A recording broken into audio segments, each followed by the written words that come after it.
In this video, we delve into the streamlined process of invoice deletion. We'll navigate two straightforward approaches: direct elimination from the invoices list and targeted deletion through the invoice details page.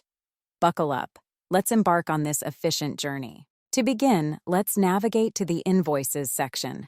First, I'll demonstrate how to delete an invoice directly within the list of invoices.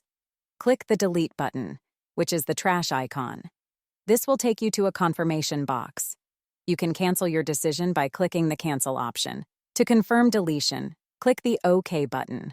Let's verify that the invoice has been deleted.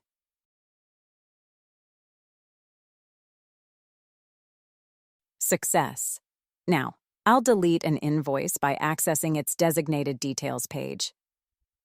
Click on the invoice ID that you wish to delete. This will lead you to the invoice details page. Locate the More button and click on Delete Invoice to initiate the deletion process. Congratulations! We've successfully deleted invoices in two distinct ways, each requiring only a few simple steps. Want to learn more tips and tricks on how to use Blixo? Please like and subscribe. Not a Blixo customer yet? Want to grow sales, manage subscriptions, improve retention, and automate accounting? Sign up for Blixo today by visiting Blixo.com.